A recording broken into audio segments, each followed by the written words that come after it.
हम जो है कल इस पुरुष जनन तंत्र के बारे में चर्चा करना स्टार्ट किए थे और जब पुरुष जनन तंत्र के बारे में बात किए थे तो हम तुमको बोले थे कि उसके अंदर जनन वाले भाग में दो टाइप के होते हैं, एक प्रमुख जनन वाला भाग होता है और एक सहायक होता है। उसमें बताए थे कि वृषण जो होता है वो प्रमुख होता है, बाकी जो बचल रहेगा वो सहायक होगा। हम ये बात भी बताए थे कि वृषण के अंदर जो होता है शुक्राणु का निर्माण होता है, इसलिए कि हम उसको प्रमुख के नाम से जानते हैं। आज हम पहले उस वृषण के बारे में थोड़ा सा और डिटेल से चर्चा करते हैं। देखो, जब हम अपने शरीर के स्ट्रक्चर के बारे में बात करते हैं तो शरीर का जो स्ट्रक्चर होता है वो शरीर का स्ट्रक्चर, जनन वाला भाग का कुछ जो स्ट्रक्चर होता है वो स्ट्रक्चर कुछ इस प्रकार का हमें वहाँ पे देखने को मिलेगा। यहाँ पर जो हमारे पास ये स्ट्रक्चर दिख रहा है, जब इस स्ट्रक्चर को हम देखते हैं ध्यान से, देखो यहाँ पर ये वाला भाग कहलाता है कौन सी? स्क्रोटम से। क्या कहलाता है? क्या कहलाता है? हम तुमको बोले थे कि ये थैला जैसी एक रचनाएं होती है और इस थैला जैसी रचनाएं में ही क्या होता है, ये स्क्रोटम से के अंदर यानी वृषणा कोश के अंदर वृषण जो होता है मौजूद होता है। वे वृषण जो होते हैं ये दो वृषण है और बोला जाता है कि स्क्रोटम सेक के अंदर एक स्क्रोटम सेप्टम पाया जाता है। क्या पाया जाता है? बीच में एक दीवार होता है। बीच में क्या है? एक दीवार, जो दीवार इस वृषण को इधर जाने से रोकता है और इस वृषण को इधर आने से रोकता है, यानी ये वृषण ना उधर जा सकता है, ये वृषण ना इधर आ सकता है। दूसरी बात, ये वृषण जब इस थैला के अंदर मौजूद रहता है तो ऐसे तो मौजूद नहीं रहेगा, क्योंकि जब चलेंगे फिरेंगे तो फिर ये बहुत ज्यादा सेंसरी वाला भाग होता है, संवेदनशील वाला भाग होता है। थोड़ा सा भी इसके अंदर न्यूरॉन्स के अंदर अगर थोड़ा सा भी अगर हिट पड़ता है, यानी इसके उत्तक के अंदर थोड़ा सा भी हिट पड़ेगा तो भयानक प्रॉब्लम हो सकता है, भयानक दर्द हो सकता है। इसलिए के बताया जाता है कि ये जो स्क्रोटम सेक के अंदर ये वृषणा है, ये वृषणा जो है कहीं ना कहीं बताया जाता है किसी ना किसी चीज से क्या होता है, अटैच होता है, और इसके अटैचमेंट को गवर्नाकुलम के नाम से जानते हैं। किसके नाम से? गवर्नाकुलम। यानी ये वृषण इस स्क्रोटम सेक के द्वारा जिस चीज से जुड़ा रहेगा हम उस चीज को क्या बोलते हैं? गवर्नाकुलम। क्या बोलते हैं? क्या बोलते हैं? क्या बोलते हैं? गवर्नाकुलम के नाम से जानते हैं। यानी जिस धागा के द्वारा ये यहाँ से जुड़ा रहेगा हम उसको क्या बोलेंगे? गवर्नाकुलम। क्या बोलेंगे? गवर्नाकुलम के नाम से यहाँ पे हम उसको जानते हैं। आगे जब हम बात करते हैं, आगे देखो क्या बताया जाता है कि इस स्क्रोटम सेक के अंदर हम तुमको बताए थे कि डार्टस मसल्स होता है। क्या होता है? बताया जाता है कि जब भ्रूण में बच्चा रहता है तो भ्रूण में जब बच्चा वो रह रहा है तो उस समय बताया जाता है कि एम्ब्रियो स्टेज में, किस स्टेज में? उस एम्ब्रियो स्टेज में बताया जाता है कि 7 मंथ तक बच्चा जो होता है ना, वो 7 मंथ तक बच्चा का जो वृषण होता है वो कहाँ होता है? अमाशय के अंदर, उदर गुहा के अंदर। 7वां महीना के बाद भ्रूण, जैसे 9 महीना का भ्रूण होता है ना, तो उस 9 महीना में 7 महीना तक ये वृषण जो होता है ये कहाँ रहता है? इससे उदर गुहा में। किसमें रहेगा? उदर गुहा में। लेकिन 7वां महीना के बाद वो उदर गुहा से क्या होता है? नीचे गिरता है। उदर गुहा से क्या होता है? वो उदर गुहा से वो क्या होता है? यहाँ नीचे गिरता है। और वो नीचे गिरता है तो नीचे गिरने के बाद यहाँ पर एक कैनाल होता है जिसको बोला जाता है इंग्यूनल कैनाल। क्या बोला जाता है? क्या बताया जाता है? क्या बोला जाता है? इंग्यूनल कैनाल। हर्निया का नाम सुना होगा तुम लोग, एक बीमारी होता है। इस इंग्यूनल कैनाल के अंदर कभी कभी मांस अगर बढ़ के इसके अंदर अगर फंस जाए तो उसी कंडीशन में हर्निया जैसा बीमारी होता है, जिसके अंदर उसमें उस नली में आने से उसका मांस बढ़ने से उसको पेन होने लगता है। तो उस कंडीशन में फिर ऑपरेशन के थ्रू उसको ठीक करवाया जाता है उस हर्निया को। तो इस इंग्यूनल कैनाल के द्वारा ये यहाँ पे आता है। लेकिन किसी किसी समय में जब बताया जाता है कि ये जो चीज होते हैं ये जो नहीं गिर पाता है, यानी ये टेस्टिस उस समय आने के बाद भी उदर गुहा के अंदर ही रह जाता है, तो एक प्रोसेस कहलाता है, उसको बोलते हैं क्रिप्टोकैडिज्म। क्या बोलते हैं? उसी थ्रू बताया जाता है कि वो उस प्रोसेस के थ्रू जो होता है हम वहाँ पे टेस्टिस को क्या करवाते हैं? गिराने का काम करवाते हैं, यानी टेस्टिस को करते हैं। और टेस्टिस अगर फंसा रह गया, ऊपर ही रह गया, तो हम उसको क्या बोलते हैं? क्रिप्टोकैडिज्म के नाम से जानने का काम करते हैं। आगे जब इसके अंदर हम बात करते हैं तो देखो आगे हमारे पास एक स्ट्रक्चर है, वो स्ट्रक्चर है ये वाला। जब इस स्ट्रक्चर के बारे में हम यहाँ पर ध्यान से देखेंगे, जब हम इस स्ट्रक्चर को अब हम गौर से देखेंगे तो ये हमारा वृषण का एक सेक्शन है। जैसे अगर मान लो कि विल्सन ऐसे है तो इसको इस रूप में काटा गया है, तो जिसका आधा भाग दिख रहा है। इस आधे वाले भाग के अंदर जब हम देखते हैं तो बताया क्या जाता है कि विल्सन के सबसे ऊपर जो है, ये ऊपर में इस जगह पर लेयर होता है जो विल्सन को कवर करने का काम करता है। वो मेनली दो कवर से मिलके बनता है। एक जो कवर नाम है, उस कवर का नाम है टुनिका एल्बुजिनिया। क्या नाम है? क्या नाम है? एक जो है वहां पर वो होता है टुनिका एल्बुजिनिया, और एक होता है टुनिका वेजिनालिस, जो कि इसके अंदर लिखा हुआ नहीं है। यानी ये जो लेयर मोटा वाला होता है, एक बाहरी लेयर होता है, एक आंतरिक लेयर होता है। वो बाहरी लेयर जो होता है एक एल्बुजिनिया के नाम से जाना जाता है, और एक जो होता है वो वेजिनालिस के नाम से जाना जाता है। यानी इस टेस्टिस को, इस विल्सन को कवर करने के लिए दो लेयर होती है। एक लेयर टुनिका एल्बुजिनिया और दूसरा लेयर कुछ होता है टुनिका वेजिनालिस। ये हमारे विल्सन का ऊपर वाला क्या होता है, कवरिंग होता है। जब इस विल्सन के अंदर के बात करते हैं तो अंदर में तुमको इस टाइप से क्वाड लाइक स्ट्रक्चर दिख रहा होगा। इस क्वाड लाइक स्ट्रक्चर को क्या बोला जाता है? Seminiferous tubules. क्या बोला जाता है? सेमनीफेरस नलिकाएं। इस सेमनीफेरस नलिकाएं के अंदर पाया जाता है कौन सी? संयोजी ऊतक। यानी इसके बारे में अगर बात करते हैं तो इसके अंदर वाला स्ट्रक्चर कुछ इस प्रकार से रहता है। तो ये इस सेमनीफेरस ट्यूब्यूल्स के बारे में हम जब बात करते हैं तो इस सेमनीफेरस ट्यूब्यूल्स के अंदर संयोजी ऊतक होता है, और उस संयोजी ऊतक के बारे में जब बात करते हैं तो उसी संयोजी ऊतक के अंदर बताया जाता है कि शुक्राणु का निर्माण होता है। यानी स्पर्म जो होता है उसी के अंदर क्या होता है? बनता है। लेकिन उस स्पर्म को बनने के लिए कुछ कोशिकाएं मौजूद रहती है, जिसके बारे में हम अभी चर्चा करेंगे। लेकिन टुनिका एल्बुजिनिया ये होता है। अंदर वाला भाग जो होता है ये क्या कहलाया तुम्हारा? Seminiferous tubules. क्या कहलाया? ये सेमनीफेरस ट्यूब्यूल्स जो होता है ये बताया जाता है कि नंबर में लगभग 250 से लगभग कितना तक 280 या कितना तक दिया हुआ है, लगभग बताया जाता है कि ये जो नंबर होता है इसका, ये लगभग हमारे इसके अंदर कितना 250। ये पल्लिका जैसी रचना 250, और दोनों के बीच में हर एक इस लोब्यूल्स के बीच में क्या होता है? सेप्टम है। बीच में क्या है? सेप्टम है। इसी के अंदर जो होता है शुक्राणु जो होता है वो बनता है। शुक्राणु को बनने के लिए जो टाइम की जरूरत होती है वो लगभग कितना होता है? 72 घंटा। यानी शुक्राणु तो ऐसे बताया जाता है कि रेगुलर इसके अंदर बनते रहती है, लेकिन एक शुक्राणु को मैच्योर होने में टाइम लगता है कितना? 72 घंटा। इसके अंदर जब शुक्राणु बन जाता है तो वो शुक्राणु जो होता है वो धीरे धीरे आके इस वाले जगह पर स्टोरेज होने लगता है, क्योंकि इस वाले भाग, जिस भाग का नाम होता है कौन सी? Rated testis. क्या नाम है? क्या नाम है? ये रेटेड टेस्टिस। यानी सेमनीफेरस ये वाला सारा सेमनीफेरस स्पर्म बनाया, कलेक्ट होके जिस जगह पे जमा हुआ उसको क्या बोला गया? Rated testis. क्या बोला गया? इस रेटेड टेस्टिस के बाद जो ये एक ट्यूब लाइक और स्ट्रक्चर यहाँ पे हमें देखने को मिलता है, इसको बोला जाता है इफ्रेंसिया। कौन सी बोला जाता है? क्या बोला जाता है? यानी पहले सेमनीफेरस ट्यूब्यूल्स के अंदर स्पर्म बना, सेमनीफेरस ट्यूब्यूल्स के अंदर, और सेमनीफेरस ट्यूब्यूल्स के अंदर जो कोशिका है ना, उस कोशिका के अंदर शुक्राणु बनता है। शुक्राणु बनने के बाद इस नलिकाएं के द्वारा इस रेटेड टेस्टिस के पास क्या होना स्टार्ट हो जाएगा? जमा। कौन सी? जमा होगा। जमा होने के बाद ये नलिका अंदर वाला जो है उसको हम बोलते हैं कौन सी? इफ्रेंसिया। क्या बोला जाता है? एक नली जैसी रचना, वो टोटल के टोटल इस जगह से जो स्पर्म हुआ उसको लेके आगे ले जाने का काम करता है। आगे जब इस जाने का काम करता है तो उसके बाद आता है कौन सी? एपिडिडाइमिस। कौन सी होता है? हिंदी में बोले तो अधिविल्सन के नाम से इसको जानने का काम किया गया।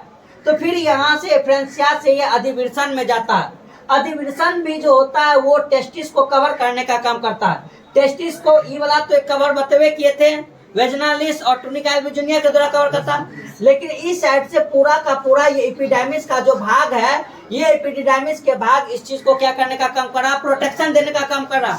और इस एपिडाइमिस का 3 गो भाग होता है। क्या गो भाग? एगो होता है इसका हेड ऑफ एपिडाइमिस, एगो बीच वाला जो होता है वो होता है तुम्हारा डक्ट। एपिडाइमिस का ये डक्ट होता है।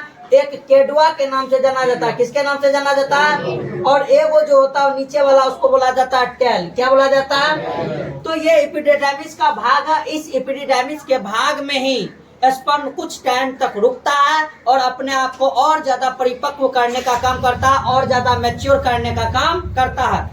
तब जब इसके अंदर उस स्पर्म का कार्य हो जाता है तो उसके कार्य होने के बाद ये नीचे के पोर्शन से यानी टेल वाले रीजन से, किस वाले रीजन से, टेल वाले रीजन से यहाँ से एक और नली ट्यूब जैसी रचनाएं शुरू होती है और उस रचनाएं को हम क्या बोलते हैं, वैस डिफरेंशिया। क्या बोला जाता है, क्या बोला जाता है? तो ये जो चीज था ये टोटल का टोटल कनेक्शन है विल्सन के अंदर का। किसका? जब विल्सन के संरचना के बारे में हम स्टडी करते हैं तो हमें विल्सन के बारे में इतना चीज का नॉलेज होना ही चाहिए कि सबसे पहले हम उसके अंदर सेमिनिफेरस ट्यूब्यूल्स को देखें, फिर बाद में हमें रेक्टेड टेस्टिस मिला, फिर उसके बाद हमें एपिडिडाइमिस मिला, फिर उसके बाद हमें वास इफ्रेंसिया, सॉरी यहाँ पर पहले इफ्रेंसिया है और फिर बाहर वाला जो है उसको क्या बोला गया, डिफरेंशिया।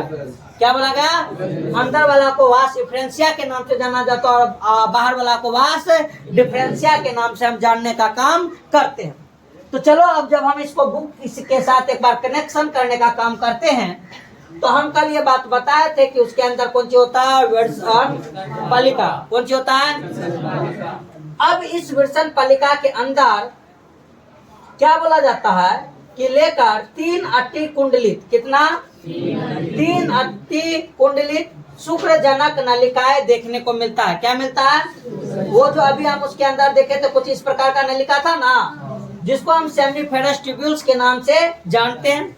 और उसी सेमिनिफेरस ट्यूब्यूल्स के अंदर किसका निर्माण होता है, किसका निर्माण होता है? लेकिन उस सेमिनिफेरस ट्यूब्यूल्स के अंदर स्पेशल टाइप का क्या देखने को मिलता है, कोशिका। क्या देखने को मिलता है? और कहते हैं कि प्रत्येक शुक्रजनक नलिका का भीतरी भाग, अब किसके बारे में ये बता रहा है, शुक्रजनक नलिका के अंदर वाले भाग, भीतरी वाले भाग के अंदर का जब बात करते हैं तो बताया गया कि भाग में क्या टाइप का कोशिका, 2 प्रकार का कोशिका जो होता है वहाँ पे लेयर बना के रहता है, स्तरित रहता है, बिछा रहता है। एक जो कोशिका है वो कोशिका है नर जर्म कोशिका। कौन सी कोशिका? कौन सी कोशिका? मेल जर्म सेल के नाम से जानते हैं। और आज के बाद शुक्राणु जब भी नाम याद आएगा तो याद आ जाना चाहिए कौन सी, नर जर्म कोशिका, क्योंकि यही वो कोशिका है जो शुक्र जनन को, शुक्राणु बनाने को या हम उसके पहले स्टेज को स्पर्मेटोगोनिया के नाम से जानते हैं। यानी शुक्राणु का सबसे पहला कोशिका जो होता है हम उसको किसके नाम से जानते हैं, स्पर्मेटोगोनिया के नाम से जानते हैं। और ये स्पर्मेटोगोनिया जो बनने का काम होता है वो किस कोशिका से बनता है, नरजन्म कोशिका से। कौन कोशिका से? हमारे सेमिनिफेरस नलिकाएं के अंदर क्या टाइप का कोशिका, एक कोशिका इसके द्वारा बनेगा और शुक्राणु के इस पहले स्टेप को क्या बोला गया, उस कोशिका को क्या बोला गया, स्पर्मेटोगोनिया के नाम से जाना गया। और दूसरा जो है ये तो हमारा पहला कोशिका हुआ उसमें, और दूसरा हमारे पास जो है वो कौन सा कोशिका हुआ, सर्टोली कोशिका। कौन सा कोशिका? जब ये हम इस सर्टोली कोशिका के बारे में बात करते हैं तो जब नर जन्म कोशिका के बारे में बात किए तो ये तो बोला कि देख भाई हम शुक्राणु बनाने का काम किए, लेकिन उस शुक्राणु कोशिका को पोषण का जरूरत होगा, उस शुक्राणु के कोशिका को मैच्योर होने की जरूरत होगी। तो उसको बनाने के, उसको प्रदान करने के लिए पोषण सब वहाँ पर एक स्पेशल कोशिका बनाया गया जिसका नाम क्या है, सर्टोली कोशिका। और चित्र 3.2 के अंदर हमें ये चीज देखने को मिलेगा एनसीईआरटी के अंदर। लेकिन जब हम फिगर को यहाँ पर देखते हैं तो देखो, जब हम फिगर को कहाँ पे, यहाँ पर देखने का काम, देखो जब हम उसके अंदर सर्टोली कोशिका को देखने का काम कर रहे हैं तो सर्टोली कोशिका के अंदर ये टुनिका एल्बुजिनियस तो कुछ अधिक का बाहर का भाग है, टेस्टिस के बाहर का ना, विल्सन के बाहर का भाग है कौन सी, टुनिका एल्बुजिनियस। और उसी प्रकार से वो टुनिका वेजिनालिस है वो देल ही नहीं है। अंदर में बताया जाता है कि सेमिनिफेरस नलिकाएं जो होती है उस सेमिनिफेरस नलिकाएं का संरचना जो है हमें कुछ इस प्रकार का दिखता है, जिसके अंदर एक कोशिका है, तुमको दिखाई दिया सर्टोली कोशिका। कौन सा कोशिका? एक जो कोशिका है वो हमारे पास कौन सा कोशिका है, सर्टोली कोशिका। तो यहाँ पर तुमको दिख रहा होगा सर्टोली कोशिका। और एक जो था वो हमारे पास कौन सा कोशिका था, नरजन्म कोशिका। कौन सा कोशिका? कौन सा कोशिका? एक जो होता है वो नरजन्म कोशिका होता है और उस नरजन्म कोशिका के द्वारा ही इसके अंदर जो स्पर्म बंडल बनाने का काम करता है तो वो नर जर्म जैसे जर्मेनियल एपिथेलियम है ना, उसी के अंदर होता है। तो वो सर्टोली कोशिका जो होता है वो उसके अंदर पोषण देने का काम करता है। और जो ये नर जर्म कोशिका होता है, वो नर जर्म कोशिका कौन सी बनाने का काम करता है? स्पर्म का पहला कोशिका स्पर्मेटोगोनिया बनाने का काम करता है। लेकिन उसी के बगल में एक और सेल रहता है जिसको बोला जाता है इंटेस्टाइनल सेल, लीडिंग सेल के नाम से। एनसीईआरटी के अंदर जब इस फिगर के बारे में हम बात करते हैं तो देखो एनसीईआरटी के अंदर ये फिगर यहाँ पर है, यहाँ पर है। देखो जब इस फिगर के अंदर हम देखते हैं तो हमें दिखाई क्या दे रहा है कि इसके अंतर्गत ये जो है यहाँ पर शुक्राणु तुमको दिख रहा होगा। लेकिन ये शुक्राणु बना कौन सी, जिसका पहला स्टेप कौन सी है? स्पर्मेटोगोनिया। कौन सी नाम है? जो किसके द्वारा बना होगा? मेल जर्म सेल से। किसके द्वारा? मेल जर्म सेल से। और एक जो होता है वो हमारा सर्टोली सेल होता है। कौन सेल? सर्टोली सेल, जो उसको क्या देने का काम करेगा? न्यूट्रिशन और भी चीज देने का काम करता है, पढ़ेंगे। लेकिन उसके बाद एक जो होता है वो होता है हमारे पास इंटेस्टाइनल सेल। कौन सा सेल होता है एक हमारे पास? वो इंटेस्टाइनल सेल जो होता है जिसको हम आगे चल के लीडिंग सेल के नाम से जानेंगे। किसके नाम से जानेंगे? तो बोलो, इसके अंदर हमें मूल रूप से क्या गो कोशिका दिख रहा है? 3 गो कोशिका, 2 गो कोशिका एक साथ और 1 गो कोशिका अलग। 2 गो कोशिका एक साथ, 1 गो कोशिका, 2 गो कोशिका जो साथ दिखता है उसमें एक कोशिका जो होता है वो शुक्राणु बनाता है, दूसरा सर्टोली कोशिका जो वो न्यूट्रिशन प्रोवाइड करवाने का काम करेगा और भी चीज प्रोवाइड का काम करवाएगा जिससे कि वो स्पर्म मैच्योर होगा। लेकिन एक जो इंटेस्टाइनल सेल होगा वो हार्मोन बनाने का काम करता है। आओ हम इसको अब एनसीईआरटी के थ्रू पढ़ के समझने का काम करते हैं। हम बात कर चुके हैं, सर्टोली कोशिका चित्र देख चुके हैं। क्या बोला गया कि उस नर जन्म कोशिका के अंदर नर जन्म कोशिका युग्मक बनाएगा ना रे? क्या बनाएगा?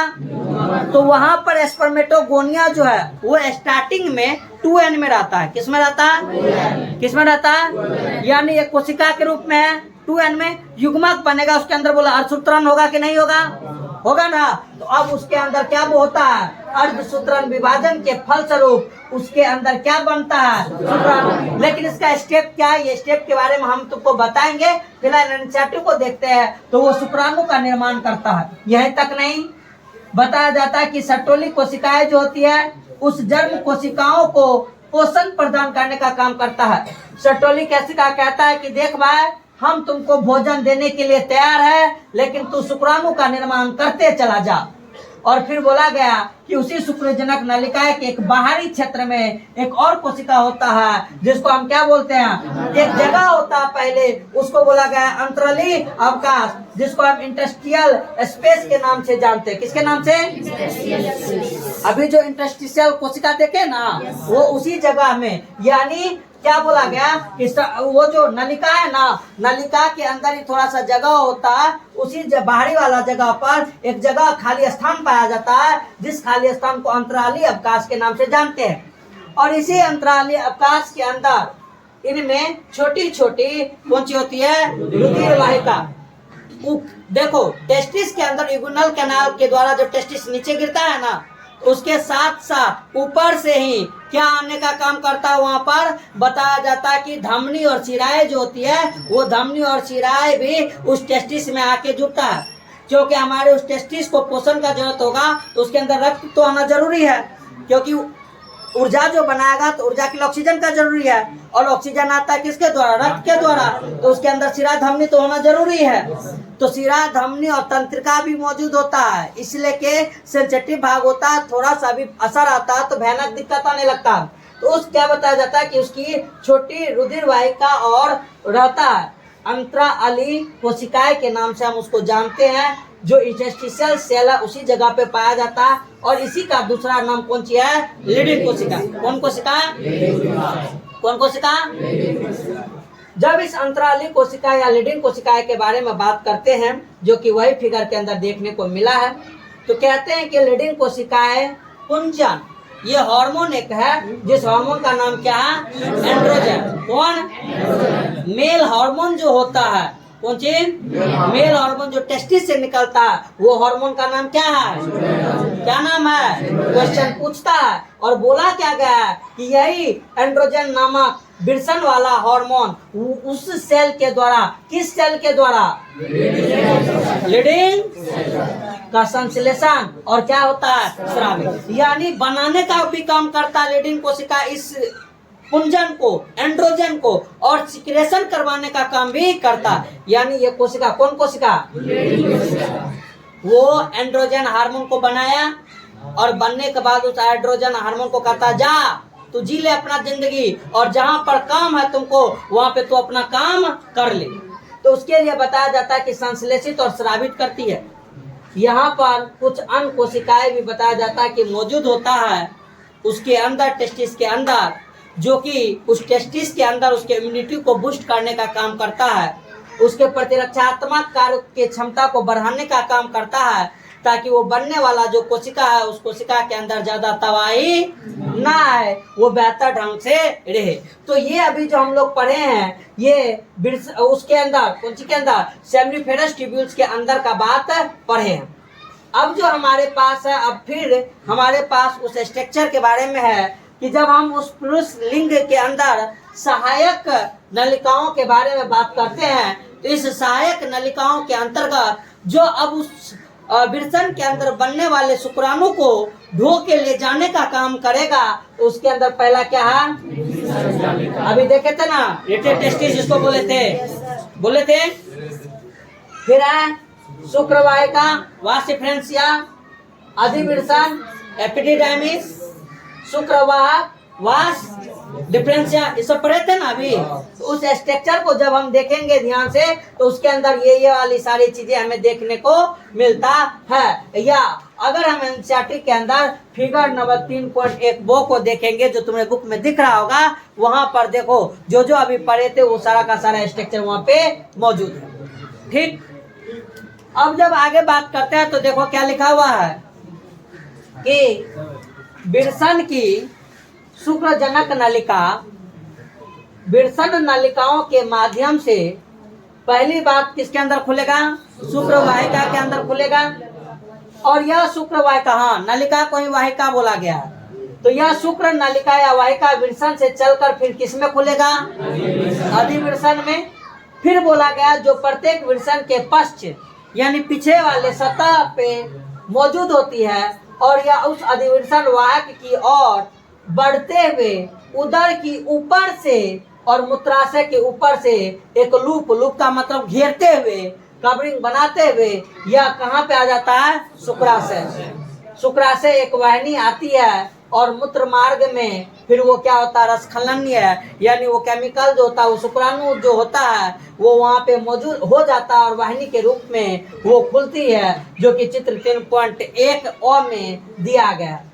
आगे क्या बोला गया कि ये नलिका विरसन से प्राप्त शुक्राणुओं का भंडार तथा मूत्र मार्ग से इसका बाहर स्थानांतरण करने का काम भी करता है, और मूत्र मार्ग मूत्राशय से निकलकर पुरुष के शीशन, जिसको इंग्लिश में पेनिस कहते हैं, उसके माध्यम से गुजरती हुई बाहर की ओर एक छिद्र के रूप में खुलता है, जिसे मूत्राशय मुख के नाम से जाना जाता है, या इंग्लिश में यूरेथ्रल मेटस के नाम से जानने का काम किया गया है।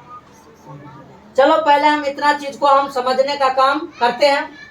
इस चीज को जब हम समझ रहे हैं तो हमारे पास देखो यहाँ पर जो एक फिगर है, इस फिगर के द्वारा पहले याद रखना, घर पे अपने से शुक्राणु बनने से लेके बाहर निकलने तक हर एक स्टेप को एक अति लाइन में लिख के आना कि सबसे पहले शुक्राणु कहाँ बना था? बोलना, बना। फिर उस वर्षण पलिका से होते हुए यहाँ पे रेटेड टेस्टिस था, विरसन जलिका, उसमें गया, तो पहले यहाँ बना, फिर इसमें गया, फिर वासिफ्रेंसिया के थ्रू शुक्रवाहिका में गया, फिर चौथा नंबर में अधिविरसन है, इसमें गया, और फिर उसके बाद जो है बाहर में इसे शुक्रवाहक, इसमें गया कि ना गया? अब ये शुक्रवाहक क्या होता है कि हे जो है यहाँ पर गोलका जैसा, इसको बोलते हैं गोल ब्लैडर। क्या बोलते हैं? सॉरी, हाँ, मतलब इसके अंदर गोल ब्लैडर नहीं, मूत्राशय। क्या बोलते हैं? क्या बोलते हैं? यूरेथ्रा के नाम से जानते हैं। किसके नाम से? यूरिनरी ब्लैडर के नाम से जानते हैं। किसके नाम से? यूरिनरी ब्लैडर के नाम से हम इसको जानते हैं। इस यूरिनरी ब्लैडर का ये पीछे से होते हुए यूरिनरी ब्लैडर के ऊपर से, इधर ये ऊपर से आते हुए और आगे वाला ये जो भाग है, इस भाग को क्या बोला गया? मूत्रमार्ग। लेकिन यहाँ तक आने से पहले उसके पास 3 गो स्टॉपेज है। क्या गो स्टॉपेज? पहला एक स्टॉपेज है किसका? शुक्राशय। किसका? फिर जो स्टेज है वो है पुरुषस्थ ग्रंथि का। किसका? और फिर जो स्टेज है वो है तुम्हारा कौन सी? गदमूत्र ग्रंथि का। ये तीनों का तीनों ग्रंथि है। ये तीनों का तीनों क्या है? और इस ग्रंथि से निकलता है कुछ रासायनिक पदार्थ। निकलता है क्या? और वो रासायनिक पदार्थ ही जब उस शुक्राणु के अंदर इससे निकलने वाला रासायनिक पदार्थ जब मिल जाएगा ना, तो वो चीज बन जाता है वीर्य। वो चीज क्या बन जाता है? वो चीज क्या बन जाता है? वीर्य। तो ये चीज से भी केमिकल जो है इसके अंदर बहेगा। यहाँ पर है तो यहाँ पे देखने के लिए थोड़ी है, इसके अंदर केमिकल होता। वो केमिकल इधर से आने वाले शुक्राणु के साथ मिल के उस शुक्राणु को और स्वस्थ बनाने का, उस शुक्राणु के अंदर और कार्य क्षमता बढ़ाने का कार्य करता है। तो ये तीनों का तीनों उसमें मिलता है। और तब जाके क्या बोला गया कि ये मूत्र मार्ग के होते हुए बाहर जो होता है मूत्र द्वार से खुलेगा, और इस वाले भाग को हम शीशन मुंड के नाम से जानते हैं। तो ये चीज जो है, ये चीज को तुमको वहां पे लिखना है स्टेप वाइज की ये प्रक्रिया जो होती है कैसे कैसे हो रही है। आगे जब इसके अंदर का बात करते हैं तो आगे हमारे पास क्या है कि जब शीशन के बारे में बात करते हैं, ये शीशन एक इरेक्टाइल मसल्स के थ्रू बनता है, जिसके अंदर बताया जाता है कि कॉर्पस कैवर्नोसा और स्पोंजियोसिस जैसा मसल्स होता है।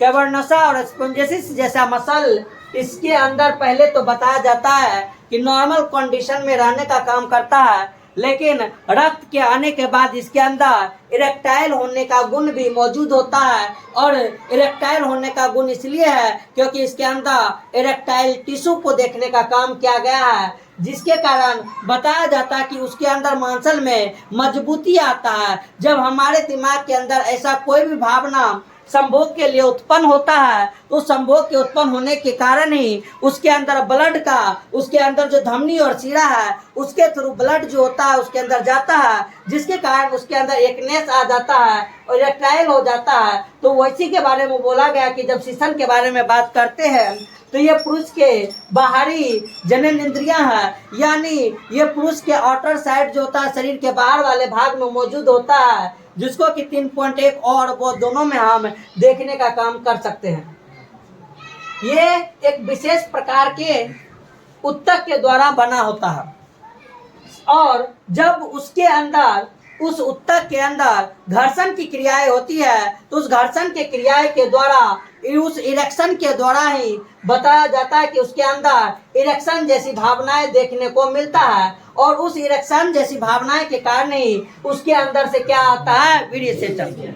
जब तक शीशन के अंदर ये घर्षण नहीं होगा, उद्घर्षण नहीं होगा, याद रखना, तब तक स्पर्म कभी भी रिलीज नहीं हो सकता है, क्योंकि जब तक टिश्यू इरेक्टाइल नहीं होगा तब तक वीर्य का सेचन उस पेनिस के थ्रू नहीं हो सकता है, शीशन के थ्रू नहीं हो सकता है। इसलिए कि बताया जाता है कि पेनिस के अंदर जब कौन सी होता है? फ्रिक्शन होता है, तो उस फ्रिक्शन के कारण ही उसके अंदर से इंसेमिनेशन होने का कार्य होता है। और शीशन का अंतिम वर्धित वाला भाग जो होता है, जो आगे की ओर जो होता है फुला होता है थोड़ा सा, उसी को हम किसके नाम से जानते हैं? शीशन मुंड के नाम से या ग्लैंस पेनिस के नाम से जानते हैं। हालांकि इस ग्लैंस पेनिस के ऊपर एक कवरिंग भी होता है, उस कवरिंग को हम फोरस्किन के नाम से जानते हैं। एक ढीली त्वचा होती है जिसको हम फोरस्किन के नाम से जानते हैं। और बताया जाता है कि इस ग्लैंस पेनिस का ये वाले भाग पर यहाँ पर कुछ सीबम जो होती है, कुछ कभी कभी वहाँ पर कुछ केमिकल जो होता है वो स्टोरेज होने लगता है। अगर उस केमिकल को साफ नहीं किया जाएगा शीशन मुंड से, तो उसके कारण पेनिस के अंदर कुछ न कुछ बीमारी भी होने की खतरा रहती है। और हम लोग के अंदर कहीं ना कहीं ये एक फायदेमंद भी है कि हमारे किसी एक धर्म के अंदर इस फोर स्किन को ही बचपन के अंदर क्या किया जाता है, कट करके हटा दिया जाता है। तो वो उसके लिए बेहतर भी है कि जो वहाँ पे वो शिवम नहीं बनेगा, और शिवम नहीं बनेगा तो वहाँ पे उसका शिशम जो है वो ज़्यादातर स्वस्थ रहने की चांस बढ़ जाती है। और बताया जाता है कि इस लेके वहाँ पर वो फोरेस्किन जो होती है वो कभी कभी बचपन के अंदर ही या उसके बाद भी अगर ज़्यादा ऐसा कुछ हो रहा है, खतरा है, तो ऑपरेशन के थ्रू उसको कट करके हटाया जा सकता है। ये था हमारा कौन सी शीशन के बारे में। लेकिन याद रखना है शीशन पे जो मसल जैसी रचना होती है दो टाइप का होता है। एक जो होता है कैवर्नोसा का मसल्स होता है, और एक जो होता है वो स्पोंजियोसिस का मसल्स होता है। उसी स्पोंजियोसिस के मसल्स के अंदर जब धमनी के द्वारा, शिरा के द्वारा रक्त का बहाव होता है तो उसके अंदर इरेक्शन का भावना जागृत होता है, और इरेक्शन होने के बाद उसके अंदर से सीमेन का क्या होता है, बाहर निकलने का काम होता है, जिसको इंसेमिनेशन के नाम से हम जानते हैं। आगे क्या बताया गया कि पुरुष के लिंग के अंदर कुछ सहायक ग्रंथि भी मौजूद होते हैं, जिस सहायक ग्रंथि के थ्रू कुछ हार्मोन या कुछ केमिकल बनता है जो उससे निकलने वाले उस सीमेन के लिए, उस शुक्राणु के लिए बहुत ही फायदेमंद होते हैं। दिखाया हुआ है फिगर के अंदर भी वो प्रोस्टेट ग्रंथ जो था, वो जो हमारे पास अभी पढ़े थे, जिसके अंदर शुक्राशय, पुरुषस्थ ग्रंथि, और एक जो होता है वो क्या होता है बल्बोरेथ्रल ग्रंथि, और एक होता है कॉपर्स ग्लैंड। एक और क्या होता है, एक क्या होता है, मेनली तीन को जो होता है उस रास्ते में पड़ जाता है, एक शुक्राशय, एक पुरुषस्थ, और एक कौन सी बल्बोरेथ्रल। बताया जाता है कि इन ग्रंथियों के स्राव में शुक्राशय सेमिनल प्लाज्मा का निर्माण होता है। इस शुक्राशय से मेनली एक द्रव निकलता है जिसको बोलते हैं शुक्रिय या सेमिनल प्लाज्मा। ये सेमिनल प्लाज्मा के अंदर क्या होता है, फ्रुक्टोज होता है, जो कि बताया जाता है कि जिसको हम फ्रूट शुगर के नाम से भी जानते हैं। ये फ्रुक्टोज जो होता है ये एनर्जी का एक स्रोत होता है, जो उस रास्ते से आने वाले शुक्राणु को देने का काम करता है, जिससे उस शुक्राणु के पास एनर्जी रह सके। क्योंकि शुक्राणु जो है वो एक चलनशील पदार्थ है, और शुक्राणु अगर एक चलनशील पदार्थ है, कोशिका है, तो उस कोशिका को ऊर्जा की जरूरत होगी, इसलिए कि वो फ्रुक्टोज के फॉर्म में रहता है। हालांकि वहां पर वो ग्लूकोज के फॉर्म में भी रह सकता है, लेकिन बताया जाता है कि ग्लूकोज फ्रुक्टोज का वो भाग होता है जो हम तुमको बायोमोलिक्यूल्स में पढ़ाए थे कि ग्लूकोज आसानी से ऊर्जा दे देता है, जबकि फ्रुक्टोज जो है वो पहले चेंज होगा तब वो ऊर्जा में प्रदान करेगा। तो ये ग्लूकोज के फॉर्म में नहीं रहता, ये फ्रुक्टोज के फॉर्म में रहता है, ताकि शुक्राणु जब अपने रास्ता में जाए तो वो जल्दी से इस ग्लूकोज को खत्म ना कर दे। क्योंकि शुक्राणु का जो वहाँ पे स्पीड होता है वो बहुत तेज स्पीड होता है, बहुत कम समय में वो बहुत ज़्यादा ट्रेवल करने का काम करता है, इसलिए कि उसके पास एनर्जी का रहना बहुत ज़्यादा जरूरी है।